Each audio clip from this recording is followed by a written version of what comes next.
Praise the lord. మన ప్రభువును రక్షకుడును యేసుక్రీస్తు నామానికి మహిమ కలుగును గాక. ముఖ్యముగా ముందుగా నా హృదయపూర్వకమైన వందనాలు తెలియజేస్తున్నాను.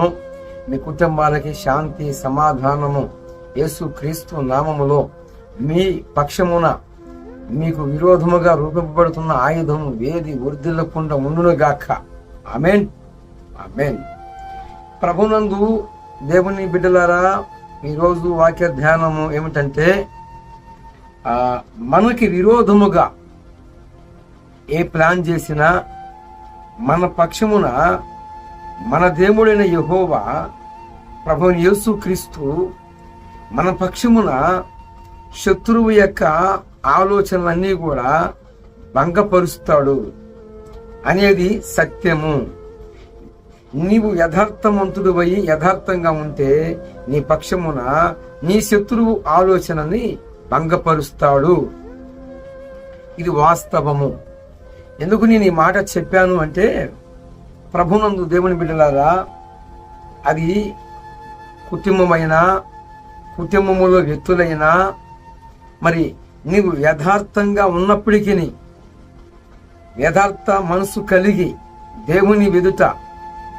దేవుని వెదుట నమ్మకమైన పాత్రగా ఉంటే నీ యథార్థతని మనుషులు నీ యథార్థతని అర్థం చేసుకోకపోయినా నీవు ఎంత యథార్థవంతుడువో నిన్ను సృష్టించిన సృష్టికర్తకి మరుగై ఉన్న నేరలేదు. ఇది వాస్తవము. అది కుటుంబమైనా పోని సభ్య సమాజమైన నీవు ఏ చోట నివసించినా ఎక్కడ ఉన్నా నీకు విరోధముగా శత్రు శేషము అనేక రకాలైన కుట్రాలు చేసి ప్లాన్ చేసి ఏమండి నిన్ను హతము చేయాలని చూస్తే నీ యొక్క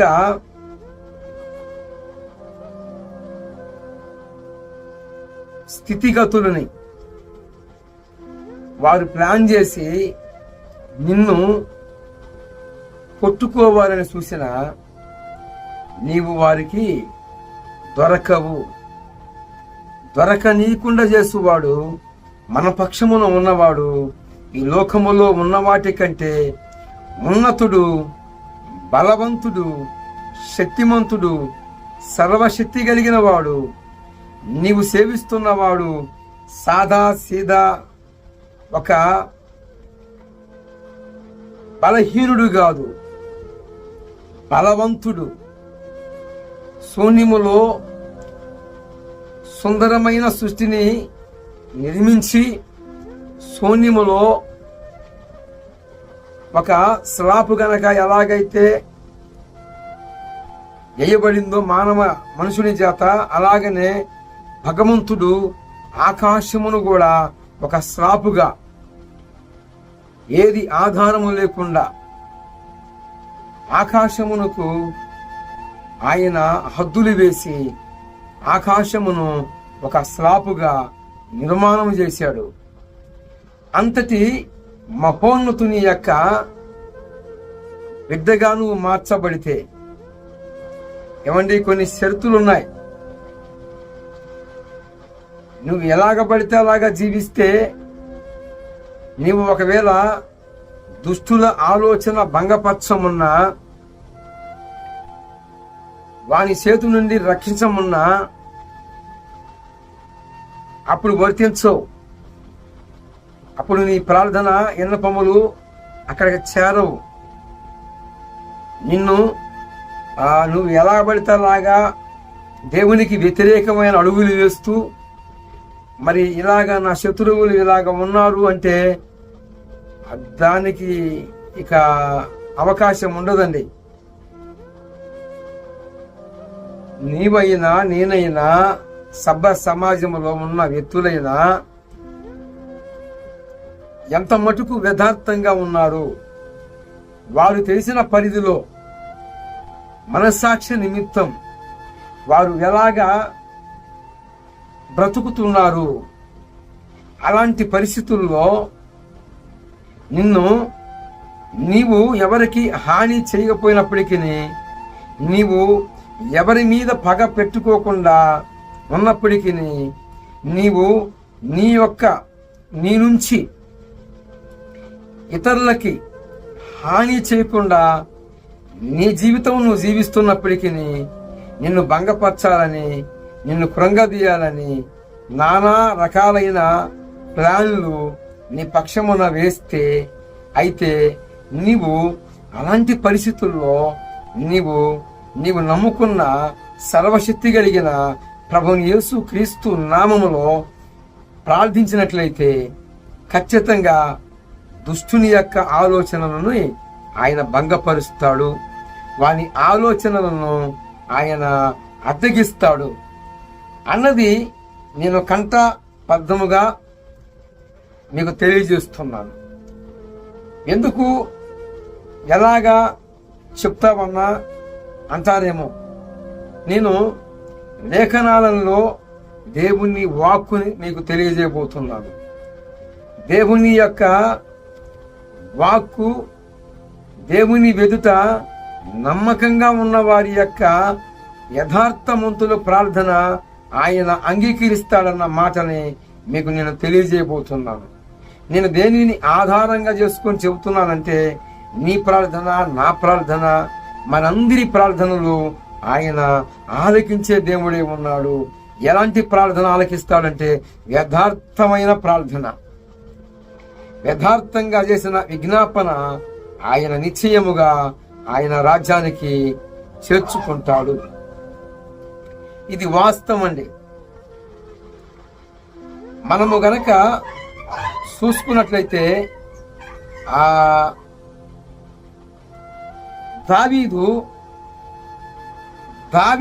దావీదు కుమారుడి చేత అక్షాలోము చేత తరమబడుతున్న ఆ యొక్క రోజుల్లో దావీదు తన కుమారుడైన అక్షాలోము, ఏమండి, ఈనాడు చాలా మంది తల్లిదండ్రుల మీదను, చాలా మంది మరి రథ సౌందర్యకుల మీదను, చాలా మంది బంధు జనరంగాల మీదను, చాలా మంది స్నేహితుల మధ్యను అనేక రకాలైన మరి పగలు, ప్రతీకారాలు అని రకరకాలుగా జరుగుతూ ఉన్నాయి. మనం ఇప్పుడు చూసినట్లయితే సభ్య సమాజంలో కూడా ఎలాగ ఉన్నారు వ్యక్తులన్నీ మనం చూస్తే, ఎవరి బతుకు వాళ్ళదన్నట్లుగా, ఎవరు బ్రతికితే వారు ఇక సాలు అన్నట్లుగా, ఒకరితో మనకు పని లేనట్లుగా, అంటే వారి యొక్క స్వార్థాన్ని కొలది జీవిస్తున్న వారిని ఈరోజు మనము కళ్ళారా చూస్తున్నాం మన తరములో. అయితే ఇక్కడ రాజైన దావీదు తన కుమారుడైన అక్షాలోము చేత తరమబడుతున్న రోజుల్లో కన్న తండ్రి మీద శత్రుత్వం పెంచుకొని కుమారుడు తండ్రిని హతమార్చాలని, ఏమండి, ఈనాడు మనం చూస్తున్నాం. ఎన్నో రకాలుగా, ఎన్నో విధాలుగా అనేక పరిస్థితులు అన్నీ కూడా మనకి అనుకూలతగా మనకి లేదు. ఈనాడు మనం చూసుకుంటే ఎంతో మంది ఎన్నో విధాలుగా, ఏమండి, అది కుటుంబం కావచ్చు, కుటుంబంలో వ్యక్తులు కావచ్చు, భార్య భర్త తల్లి తండ్రులుగా, కడుపును పుట్టిన బిడ్డలుగా అనేక రకాలైన మరి కుతంత్రాలు, కుట్రాలు మధ్య మనం తరములో మనము చూస్తున్నాం. ఇదే రీతిగా, ఇదే విధానంగా మరి రాజైన దావీదు కుమారుడు అక్షాలోము మరి రాజుగారిని తరమటము, మరి రాజుగారు అక్కడ నుంచి పారిపోవటము. ఏమండి, రాజుగారు ఎందుకు పారిపోతున్నాడు? రాజుగారు అసలు పోవాల్సిన కారణం ఏమిటి? రాజుగారి దగ్గర ఏమన్నా మరి పనివాళ్ళు తక్కువగా ఉన్నారా, సైనికులు తక్కువగా ఉన్నారా? రాజు కోరితే ఒక్కొక్క సైనికుడు నీ ప్రాణము నాకు కావాలి అంటే అట్టనే వారు ప్రాణం ఇస్తారు. అంత నమ్మకమైన బంటులు ఉన్నారు రాజు దగ్గర. కానీ కుమారుడి చేత తండ్రి పారిపోతున్నాడు. ఎందుకు పారిపోతున్నాడు? అక్కడ మనము కొన్ని పాఠాలు నేర్చుకోవచ్చు. రాజైన దావీదు దగ్గర కొన్ని పాఠాలు మనం నేర్చుకోవచ్చు. తన కుమారుడైన అబ్షాలోము దగ్గర అబ్షాలోములాగా ఉండకూడదనే కొన్ని పాఠాలు మనము నేర్చుకోవచ్చు. ఇక్కడ తన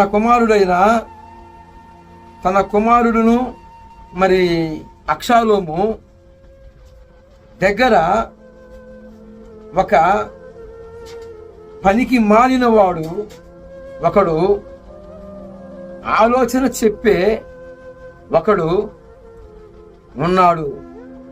వీడి యొక్క ఆలోచన విధానం ఎలాగ ఉంటుందంటే, అంటే చాలా మంది చాలా రకాలుగా స్నేహితురాలకని కుటుంబంలో సభ్యులకని అంటే రకరకాలుగా ఆలోచన చెప్పే వాళ్ళు ఉన్నారు.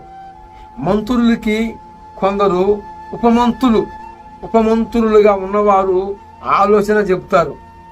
మరి రాజకీయ ఎత్తలకి మరి అనేక రకాలైన పదవుల్లో ఉన్నవారు రకరకాలైన ఆలోచనలు చెప్తారు. వాటిలలో ఎంతవరకు న్యాయమయంగా ఉన్నవో, ఎంతవరకు మరి న్యాయంగా ఉన్నవో అవన్నీ కూడా మరి ఊహించలేని పరిస్థితి. ఈనాడు అనేక రకాలుగా కుటుంబాలు పతనం కావటానికి, మరి సభ్య సమాజము పతనం కావటానికి, మరి దేశమంతా కూడా అగోగతి పాలు కావటానికి మరి ఒకరి ఆలోచన ఏంటి, ఆ ఆలోచన మీద ఆధారపడిన వాడు మరి ఎలాగా ఉందో చూసుకోవాలి. ఉపమంత్రులైనా కుటుంబంలో సభ్యులైనా పైన మరి కాపరులుగా మెయింటైన్ చేసేవారు కూడా గమనించాలి. ఇక్కడ రాజైన దావీదు ఏం చేశాడయ్యా అంటే, తన కుమారుడికి తన వల్ల ఎక్కడ ప్రమాదము వచ్చిద్దేమోనని రాజైన దావీదు తన కుమారుడి నుంచి తొలగిపోవటము, పారిపోవటము. ఈ సంగతి అబ్షాలోముకి అంతగా ఐడియా లేదు. మా నాన్నెక్కడా, నేనెక్కడా, మా నాన్నకాడ ఉన్న బలవంతులు చాలా బలవంతులు కదా, మరి నా దగ్గర ఉన్నవారు వారిని పోల్చుకుంటే వీరు బలహీనులు కదా, మరి మా నాన్నేంటి నా దెబ్బకి పారిపోతున్నాడు అనే విధానము కానీ, అనే పరిస్థితి కానీ ఇక్కడ అబ్షాలోములో ఇలాంటి వివరణ, ఇలాంటి ఆలోచన, ఇలాంటి పరిస్థితి అర్థం చేసుకొని మరి మా తండ్రి గారిని నేను తలవటం ఏమిటి, అసలుకి ఆయనెక్కడా, నేనెక్కడా, పదవ కాంక్షతో, రాజ్యకాంక్షతో తండ్రికి తగ్గాల్సిన ఆధిక్యతను, గౌరవాన్ని, సింహాసనమును నేను అధిష్ఠ చేయటమేంది, మా నాన్న ఇస్తే తీసుకోవాలి అంటే అబ్షాలోములో ఏముందండి? రాజకాంక్ష. ఈనాడు అనేకులు రాజకాంక్షతో అనేక రకాలైన మరి మటర్లు, అనేక రకాలైన మరణాలు కుటుంబంలో కావచ్చు, మరి సభ్య సమాజంలో కావచ్చు, దేశవ్యాప్తంగా కావచ్చు, ప్రతి స్థలంలోనూ ఇదే కుట్ర మనం చూస్తున్నాం. ఇప్పుడు తన తండ్రి రాజైన దావీదు అబ్షాలోమును చంపటము చిన్న తేలికపాడే.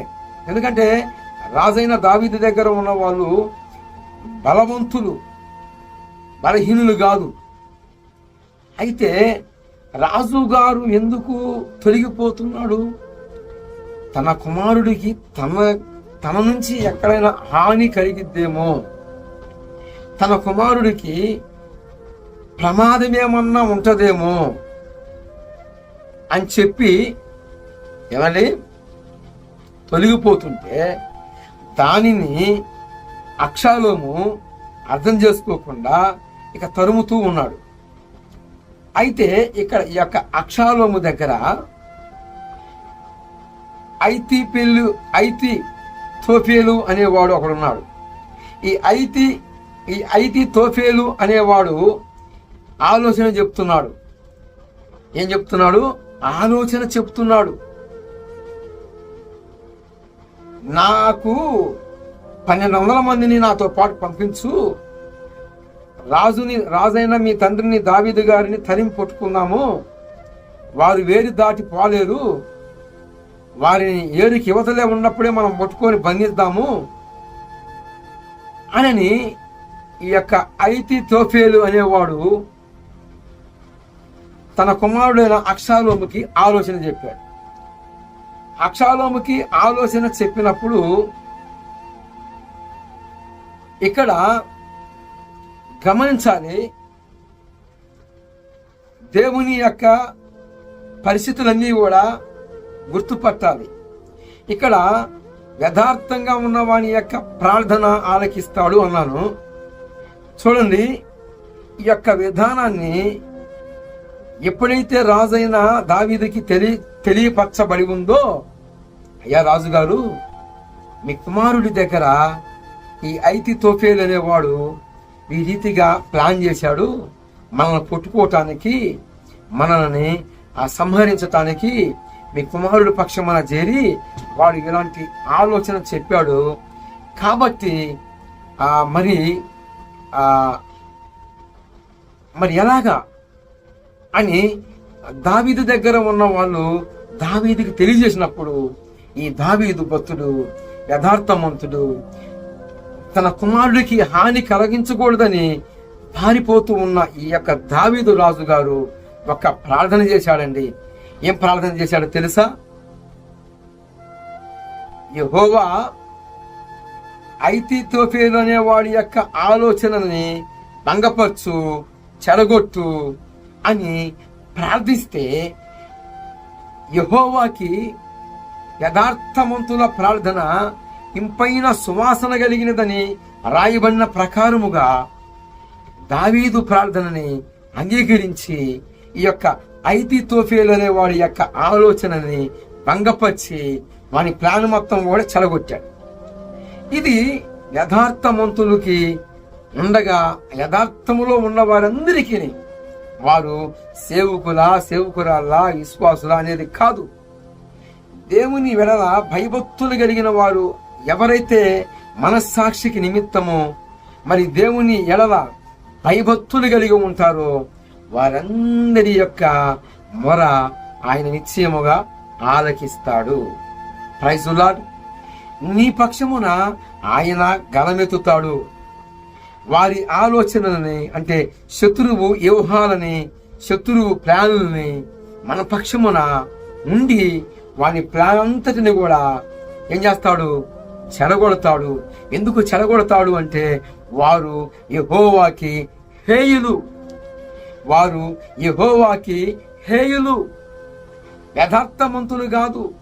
తన ప్రజలని ప్లాన్ చేసి సంహారం చేయాలని ఈనాడు చాలా మంది చాలా రకాలుగా మందిరములను కోల్చాలని, యేసు ప్రభు వారి మీద తిరుగుబాటు చేయాలని రకరకాలుగా ఈనాడు చూస్తున్నాం.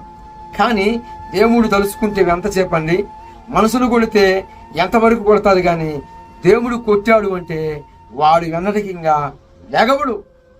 ఇక్కడ రాజైన దావీదు ప్రార్థన చేశాడు. ఆ ప్రార్థనకి ప్రతిఫలము కూడా చూశాడు. అలాగా వెంటనే నెరవేర్పు చూశాడు దావీదు. మనం చేసిన ప్రార్థనన్నీ కూడా మరి అన్నిటికీ రిజల్ట్ పొందుతామంటే కొన్నేమో స్పాట్లో రిజల్ట్ చూస్తాం, కొన్నేమో ఆలస్యంగా చూస్తాం. ఎందుకంటే మన పక్షమున దేవుడు మనము విన్నపించిన ఆ విజ్ఞాపనంతటికి కూడా ఆయన ఇవ్వాలని చూస్తాడు.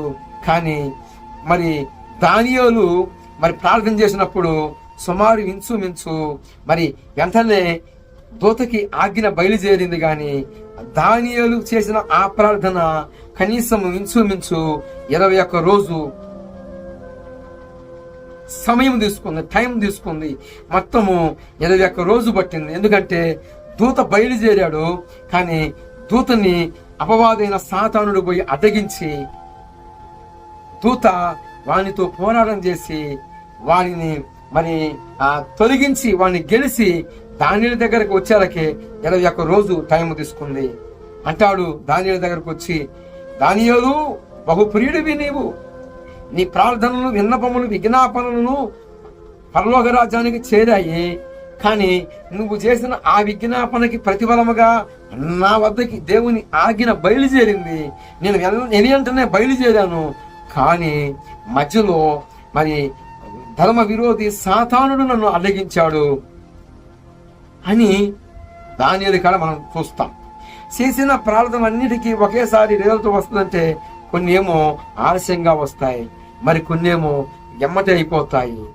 వెరసి నీతిమంతుల పక్షమున, యథార్థంగా ఉన్నవారి పక్షమున, అది కుటుంబమైనా సభ్య సమాజమైనా వారి ఎలాంటి వ్యక్తులైనా ఎవరైనా సరే దేవుని ఎదుట యథార్థంగా జీవించేవారి యథార్థమైన జీవితాలని ఆయన కాపాడుతాడు, ఆయన రక్షిస్తాడు. మనము ఆదికాండము 12లో చూసినను, ఆదికాండము 20లో చూసినను, అబ్రహాము భార్యని 2 సార్లు 2 రాజులు తీసుకెళ్తారు. అప్పుడు అబ్రహాము ప్రార్థిస్తాడు. అక్కడ 2 రాజులని అబ్రహాము భార్య అయిన శారా మీద చేయవేయకుండా వారిని అడ్డగిస్తాడు. నీతిమంతుల యొక్క ప్రార్థన, విజ్ఞాపన ఆయన ఆలకిస్తాడు. అంత మాత్రమే కాక నీతిమంతులుగా ఉన్న వారిని కూడా పాపములో పడకున్నట్లుగా ఆయన అడ్డగిస్తాడు, కాపాడుకుంటాడు. ఇది మనకు ముందున్న భక్తులు ఇచ్చిన సాక్ష్యము. అదే బైబిల్ గ్రంథం. ఇక్కడ నేను రిఫరెన్స్ చెప్తానండి. ఇప్పుడు దాకా చెప్పాను. నీ యొక్క ప్రార్థన, విజ్ఞాపన యథార్థంగా ఉందా? నీ జీవితం ఎలాగ ఉంది? నీవు యథార్థంగా నడుచుకుంటున్నావా, జారిపోతున్నావా? అలాగైతే ఇర్మీయా గ్రంథము 8వ అధ్యాయము 4వ వచనములో జారి పడినవాడు తిరిగి లెగవటానికి ఆపోజిట్ గా ఉన్నవాడికి నీ చెయ్యి ఇవ్వాలి. ఆయన ఎవరో తెలుసా? ఆపోజిట్ గా ఉన్నవాడు ఆయన ఎవరో కాదు, పరిశుద్ధాత్మ దేవునికి నీ చెయ్యి గనక విచ్చినట్లయితే ఆయన నిన్ను లేవనెత్తుతాడు. ఆ మురికి గుంతలో నుంచి నిన్ను లేవనెత్తుతాడు. నీ కాళ్ళని, నీ పాదాలని స్థిరపరుస్తాడు.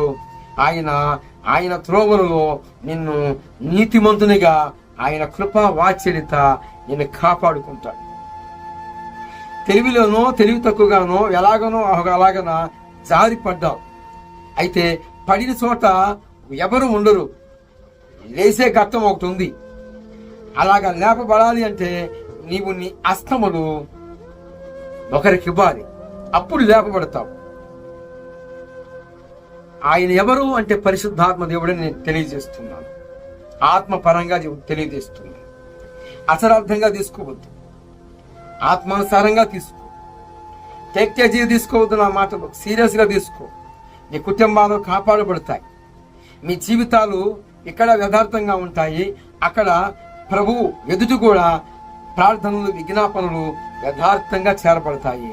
అప్పుడు మీరు చేసిన విజ్ఞాపనకి మీరు అనేక ఫలాలు చూస్తారు. ఇప్పుడు నేను రిఫరెన్స్ చెప్తాను. ఈ మాటలు ఎక్కడ ఉన్నాయంటే 2 సమూయేలు గ్రంథము 15వ అధ్యాయములోనేమో 31వ వచనంలోనేమో ఇక్కడ దావీదు ప్రార్థిస్తాడు. ఐతికేలు అనేవాడు యొక్క ఐతి త్రోఫేలు అనేవాడి యొక్క ఆలోచన భంగపరచని యెహోవాకి ప్రార్థన చేశాడు. వాని భంగపాటు ఇప్పుడు గుంట తీకురా, గుంటలోనే పడిపోతావు.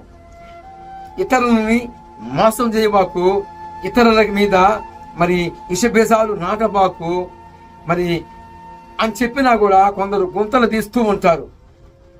మనము కొన్ని సందర్భాలలో మేలు చేస్తాము, దానికి కీడే మనకు ఎదురెత్తి భయపడకు, బాధపడకు. దానిని నీ హృదయంలో నుంచి తొలగించు, కొట్టివేయి. వీరికి నేను యథార్థంగా ఇంతగా నా సర్వస్వము అప్పగించినా కూడా వారు నా మీదనే విషబీజాలు నాటాలను చూస్తున్నారని నువ్వు కృంగిపాటులోకి వెళ్ళబాకు, దిగజారే ఊబిలోకి వెళ్ళబాకు, దొంగ ఊబిలోకి వెళ్ళవద్దు. అది సాతాను యొక్క ప్లాన్. నువ్వు దేవుని ఎదుట యథార్థంగా ఉన్నామన్న సంగతి అదిగో ఆ శోధనను బట్టే నీకు అర్థమైంది. అయితే ఇక్కడ అహీతోఫెలు వాడి యొక్క ఆలోచన భంగపరచమని దావీదు ప్రార్థించాడు. నెరవేర్పు మరి 2 సమూయేలు గ్రంథము 17వ అధ్యాయము 23వ వచనంలో మనం చూస్తామండి. అహీతోఫెలు అనేవాడి యొక్క ఆలోచన నెరవేరకపోగా వాడి ఇంటికి వెళ్ళి ఇల్లు చక్కబెట్టుకొని మరి ఈ అహీతోఫెలు అనేవాడు ఉరిపోసుకొని చనిపోతాడు. ఇతరులకి ఉరి వేయాలని, ఇతరుల ప్రాణాలు తీయాలని, ఇతరులని మరి ఆ దొంగ ఊబిల్లోకి నెట్టాలని, ఇతరుల పక్షమున కుట్ర చేయాలని చూస్తున్న వారులారా, నీవు ఏదిత్తుతావో ఆ పంటనే కోస్తావు. మోసపోకుడి, దేవుడు వెక్కిరింపబడు. ఈ మనుషుడు వేదిత్తునో ఆ పంటనే కోయిను. గలతీ పత్రిక 6వ అధ్యాయము 7వ వచనంలో ఉంది. ఏముంది? నేను చెప్పిన మాటలు ఉన్నాయి. చాలా మంది ఏం చేస్తారు అంటే ఇతరులని మోసం చేయాలని, ఇతరులని రకరకాలుగా కుట్రలు చేయాలని ప్లాన్లు చేస్తూ ఉంటారు. కానీ అవి వారి నెత్తి మీదకే వస్తాయి. అవన్నీ కూడా వారి మీదనే పొయ్యబడతాయి. అప్పుడు తెలిసిద్ది. అప్పుడు ఎంత మొత్తుకున్నా వారు చేసిన ఆ ప్లాన్లు వారి మీద పడినప్పుడు, వారికి ఉరిగా వారి యొక్క కుతికలకి తగులుకున్నప్పుడు, వారు ఉరిదీయబడుతున్నప్పుడు అప్పుడు తెలిసిద్ది. ఈ అహీతోఫెలు అనేవాడు కూడా ఇంటికి పోయి ఉరి వేసుకొని చనిపోతాడు. దావీదు యొక్క సైనికులేమో సేవ్ అవుతారు, ఏరు దాటిపోతారు. వాని ఆలోచన భంగపరిచి దావీదుతో ఉన్న మరి సైనికులందరినీ కాపాడిన వాడు ఎవరు? సైన్యములకు అధిపతియగు యెహోవా ప్రభువారు యథార్థవంతుల ప్రార్థన ఆలకిస్తాడనే మాటని నేను ఇప్పుడు దాకా చెప్పాను. మీ జీవితంలో మీరు ఎలాగా ఉన్నారో మీ స్థితిగతులు బట్టి మీరు చూసుకోనండి. ఎంతసేపు వారి సంగతి ఏంది, వీరి సంగతి ఏంది, వాళ్ళట్ట వీళ్ళట్ట అని అదే వాటిల్లో ఉండి నీవే మోసం చేసుకుంటున్నావు. వారి సంగతి వదిలిపెట్టు, వీరి సంగతి వదిలిపెట్టు. నీ సంగతి ఏందో దేవునికి వివరించు. అట్టి కృప పరిశుద్ధాత్మ దేవుడు సహాయము చేయునుగా.